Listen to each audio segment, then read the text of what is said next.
selamat pagi. Hari ini kita akan membahas salah satu pelajaran dalam metode penelitian kualitatif, yakni tentang FGD atau Focus Group Discussion. Oke, dalam Focus Group Discussion kali ini kita akan punya 3 pembahasan. Yang pertama adalah mengenai pengertian dasar dari Focus Group Discussion. Yang kedua adalah proses Focus Group Discussion itu sendiri. Dan yang ketiga adalah mengenai pembuatan laporan Focus Group. Di dalam pengertian dasar tentang Focus Group Discussion, kita akan melihat 4 hal. Yang pertama adalah definisinya, yang kedua adalah ciri khasnya, dan yang ketiga serta keempat adalah kapan kita menggunakan dan tidak menggunakan FGD untuk mencari data. Definisi dasar dari FGD itu adalah mengumpulkan orang yang mereka kurang lebih memiliki latar belakang yang sama atau mirip. Misalnya seperti gambar di sebelah kiri, itu adalah ibu-ibu yang memiliki anak bayi. Ya, dilakukan FGD oleh Public Health yang mereka ingin bertanya tentang suatu isu, bagaimana ibu-ibu itu menghadapi postnatal atau sesudah melahirkan, bagaimana mereka cope dengan stres dan lain sebagainya. Nah, mereka memiliki latar belakang yang mirip, lalu dikumpulkan, dan mereka mendiskusikan satu topik yang sama, yang spesifik. Nah, terakhir, dia ada moderator. Nah, moderator itu adalah ibu pakai baju hijau. Nah, itu dia berusaha untuk membuat diskusinya menarik, ya, natural, dan partisipatif, sehingga semua peserta FGD dapat terlibat dalam diskusi tersebut. Nah, apa ciri khas dari FGD? FGD itu ciri khasnya adalah dia berusaha untuk mencari opini dari suatu isu. Ya, jadi dia kemudian berusaha mendeskripsikan suatu permasalahan, ya, menyampaikan tujuannya dan kemudian melihat bagaimana komunitas itu berpikir atau beropini terhadap isu tersebut dan boleh setuju, boleh tidak. Dalam FGD ini justru kalau bisa dikeluarkan informasi-informasi atau opini yang heterogen, nggak masalah. Jadi justru FGD ini untuk mencari itu, ya. Di satu sisi FGD juga digunakan to facilitate, untuk memfasilitasi agar komunitas dapat mengekspresikan diri gitu. Misalnya dalam FGD yang pernah saya ikuti dulu oleh Catholic Relief Service, ya. Pada saat itu setelah selesai gempa, Catholic Relief Service membangun beberapa rumah di desa-desa. Kemudian dia laksanakanlah FGD. Tujuannya supaya komunitas bisa mengekspresikan dirinya mengenai bagaimana kehidupan dia setelah rumah dibangun oleh CRS itu. Nah, itu tujuannya seperti itu, ya. Kalau ada masalah, ada kesulitan, misalnya mereka bisa menceritakan masalahnya di situ. Nah, FGD juga bisa digunakan untuk menemukan variabel yang kemudian bisa dipakai untuk kuesioner, artinya untuk publik yang lebih luas. Karena FGD tidak bertujuan menggeneralisasi, tetapi menemukan variabel-variabel problem, ya, poin-poin problem itu. Kemudian tujuannya juga adalah untuk memfasilitasi pendapat tadi. Pertanyaannya, kapan sih kita pakai FGD? Nah, FGD itu dipakai ketika permasalahan dan tujuan spesifik tentang suatu komunitas ingin diketahui, ya. Jadi komunitas terdampak bencana misalnya, nah itu dia melakukan FGD. Komunitas desa wisata misalnya, itu dicoba digali melalui FGD dengan tujuan yang spesifik. Dan tujuan lain adalah ingin mencari diversitas opini gitu. Jadi dia tidak berusaha supaya melihat opini itu homogen semua, tetapi justru apa yang beda dari opini-opini yang muncul gitu. Kemudian juga bisa memverifikasi kondisi dan situasi, seperti tadi yang saya jelaskan soal bagaimana Catholic Relief Service membangun rumah-rumah, lalu ingin bertanya pendapat penduduk tentang bagaimana kehidupan mereka di rumah barunya. Nah, ini tujuannya adalah memverifikasi kondisi atau situasi rumah baru. Dan ingin mengembangkan menjadi kuesioner yang lebih besar dan yang lebih luas. Lalu yang terakhir adalah ingin mencari informasi yang mendalam, in-depth gitu. Karena ada beberapa yang kita mungkin nggak bisa dapat kalau hanya survei gitu. Kemudian kapan kita tidak perlu memakai FGD? Nah, kita tidak bisa memakai FGD untuk mengeneralisasi masalah. Itu kita kurang bisa. Atau kita mencari informasi soal individu, itu tidak bisa menggunakan FGD. Ya, bisanya pakai wawancara, ya kan? Untuk pendekatannya misalnya naratif, deskriptif, itu bisa untuk individu. Atau komunikasi massa, komunikasi publik. Jadi ada satu orang berbicara, lainnya mendengarkan. Nah, itu bukan FGD ya. Itu komunikasi publik. Nah, kemudian untuk topik yang terlalu umum itu tidak bisa memakai FGD, malah sebaiknya tidak usah memakai FGD ya. Topiknya harus spesifik karena justru ingin ada partisipasi engagement di situ dari para peserta. Kemudian yang terakhir adalah bentuknya obrolan, bukan, bentuknya adalah terstruktur. Ya, jadi bukan semacam kayak oke kita diskusi terus kita ngobrol-ngobrol. Memang nanti settingannya seperti ngobrol, tetapi dia tetap ada terstruktur ya. Kita ada target yang ingin dicapai gitu dalam FGD tersebut. Nah, dalam proses FGD sendiri, kita akan melihat 3 bagian. Yang pertama adalah kita akan membahas tentang dinamika dari FGD itu sendiri. Kemudian yang kedua, kita akan membahas kelemahan dan juga kelebihan dari FGD. Kemudian proses dalam FGD. Nah, ini seperti apa sih prosesnya? Nah, biasanya FGD tidak melibatkan banyak orang ya, terlalu banyak. Misalnya angkanya sekitar 4 orang, 3 orang itu paling paling kecil ya, 4 orang, kemudian sampai sekitar 12 orang. Itu sudah cukup banyak ya. Nah, dinamikanya seperti apa? Nah, ini seperti kita lihat seperti gambar ini ya. FGD ini kalau kalian lihat ini ada laki-laki perempuan, settingnya di India. Kemungkinan besar akan ada orang-orang atau kelompok yang akan dominan, misalnya laki-laki mungkin akan lebih dominan karena mereka punya power structure di masyarakat yang lebih dominan. Itu bisa juga, itu dinamikanya FGD. Makanya moderator harus tahu bahwa kalau ada dominasi dia harus apa gitu. Makanya perlu moderator yang sangat paham. Jadi moderator nggak bisa sembarangan pilih ya. Kamu harus tahu benar ini orang moderator paham soal FGD. Nah, kadang-kadang ada juga yang pasif ya, perempuan misalnya di sini malu gitu ya, nggak mau jawab, atau ada suaminya malu gitu ya. Nah, itu ada sering terjadi dalam dinamika ber-FGD. Oleh karena itu moderator harus gimana menurut Mbak gitu ya. Jadi harus bisa pointing fingers, harus bisa mengangkat suasana FGD supaya partisipatif gitu. Dan terkadang terjadi takut terhadap kekuatan struktur dalam kelompok ya. Misalnya dia takut karena di situ ada kepala desa. Nah, dia takut untuk ngomongin problem di desanya karena dianggap dia akan mengumbar aib. Nah, itu kadang-kadang yang juga terjadi dalam dinamika FGD. Oleh karena itu, selain moderatornya juga harus pinter-pinter untuk bergrup dinamika seperti ini, FGD juga biasanya ada seleksi terhadap partisipannya ya. Oke, kalau misalnya ada power structure yang sangat kuat, maka FGD-nya ya kita jangan melibatkan kepala desa gitu. Jadi kita libatkan misalnya perempuan, khusus perempuan supaya mereka lebih nyaman, atau laki-laki dengan laki-laki gitu, petani dengan petani dan seterusnya, pemuda dengan pemuda, sehingga eh, power structure-nya itu tidak menghalangi orang untuk menyampaikan pendapatnya.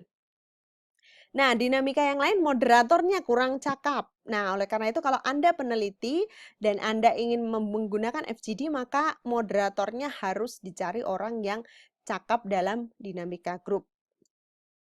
Kelemahan dan kelebihan FGD. Nah, ini ada kelemahan-kelemahannya ya. Antara lain peserta tidak mewakili komunitas. Nah, ini sering terjadi kalau misalnya kita tidak selektif dalam memilih peserta. Karena orang akan siapa aja boleh hadir lah, yang penting dapat uang, atau yang penting aku dapat insentif apa gitu kan. Biasanya kadang-kadang untuk waktu yang kita gunakan untuk mereka melakukan FGD biasanya ada insentif ya, ada beberapa yang memberikan uang gitu, uang transportasi ya bentuknya, atau ada yang memberikan souvenir, sertifikat dan lain-lain gitu. Tapi harus diusahakan peserta mewakili komunitas yang dituju. Kemudian sulit dikendalikan, itu kadang terjadi ya.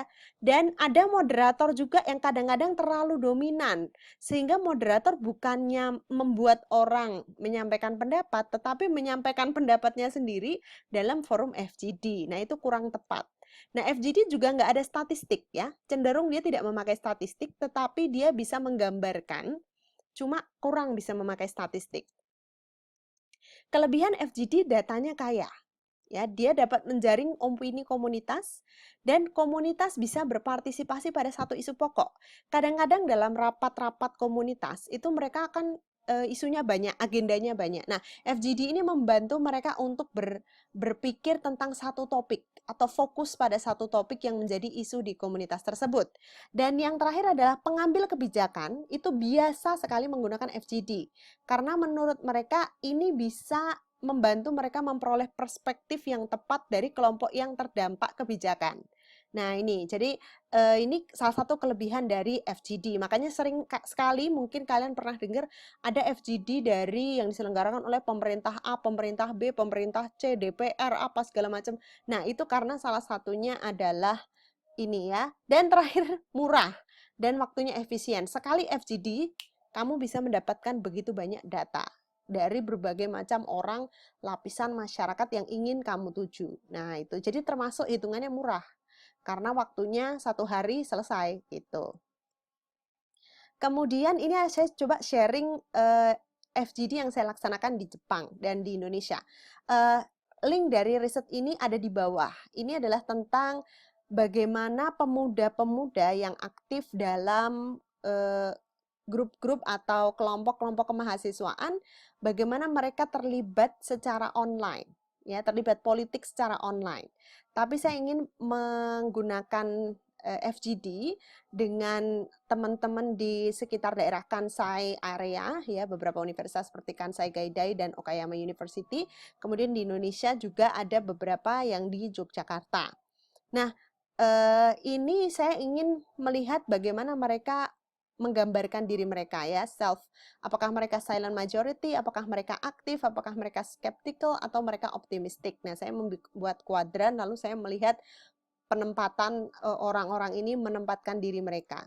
Kemudian di satu sisi saya juga melihat media-media apa yang mereka pakai untuk berbicara politik, ya. Ternyata banyak yang kalau di Indonesia memakai Twitter, kalau di Jepang itu ternyata mereka lebih tertarik untuk masuk ke website pemerintah. Ya, kemudian Twitter nomor 2, Facebook, lalu kemudian YouTube.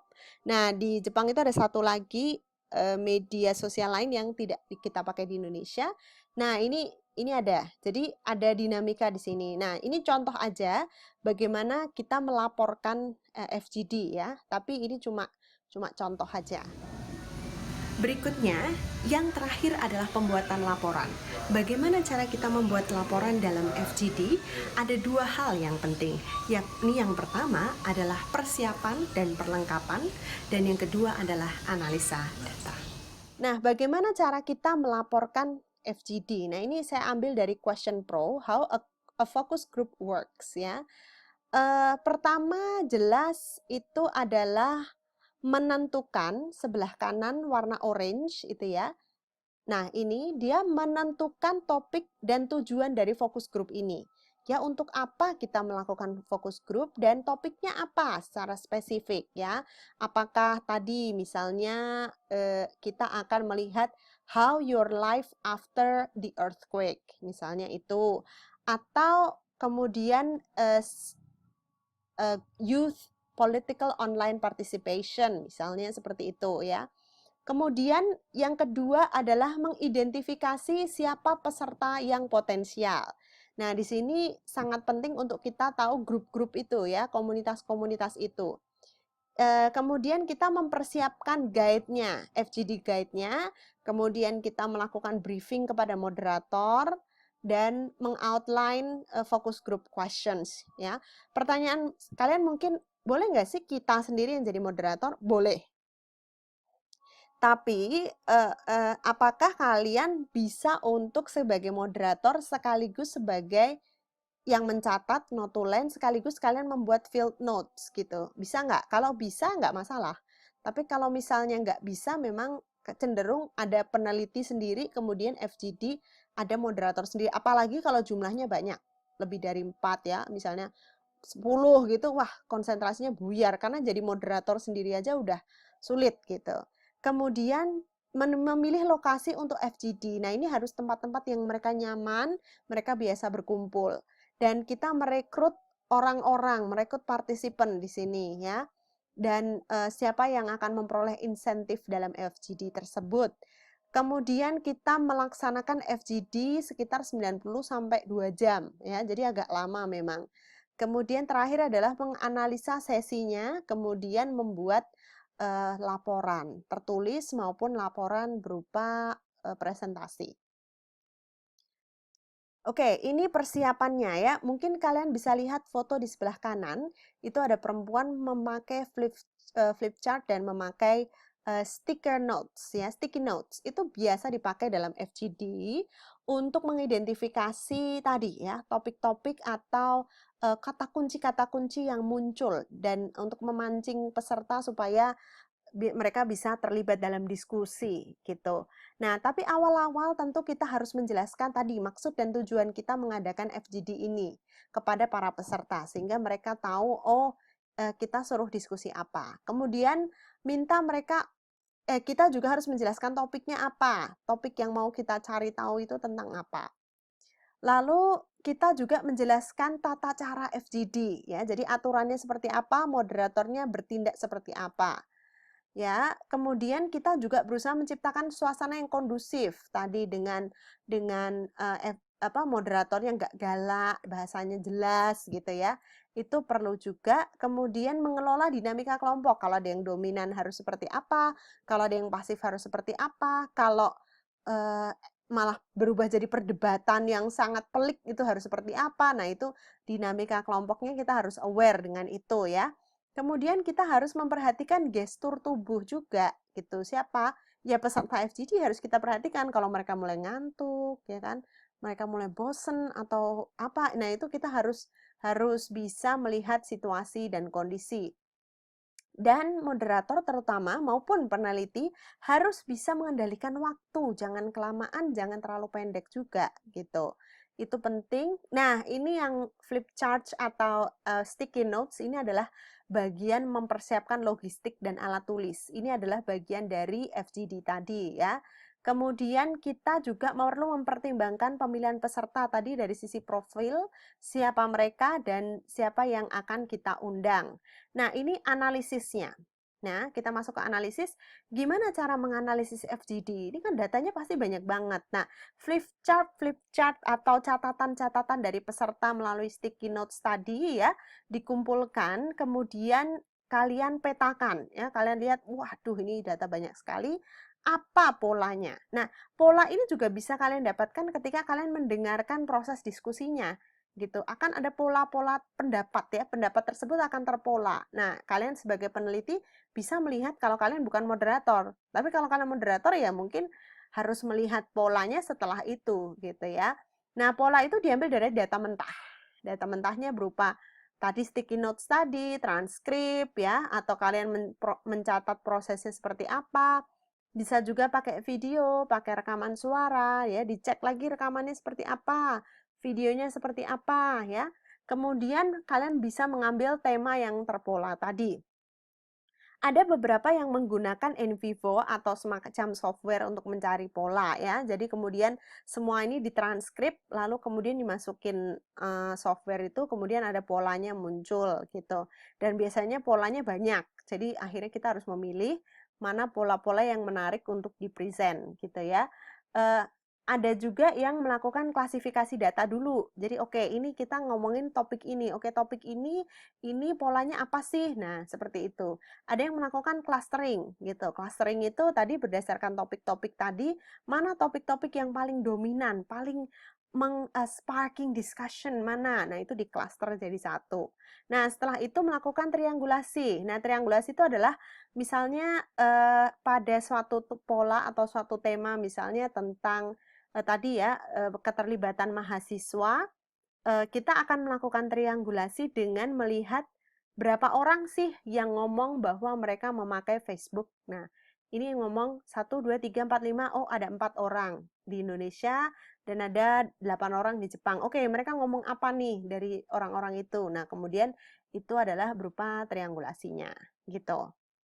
Saya harap kita akan segera ketemu dalam kesempatan-kesempatan yang lebih langsung, komunikasi langsung, dan Kita tunggu saja sampai COVID ini berakhir.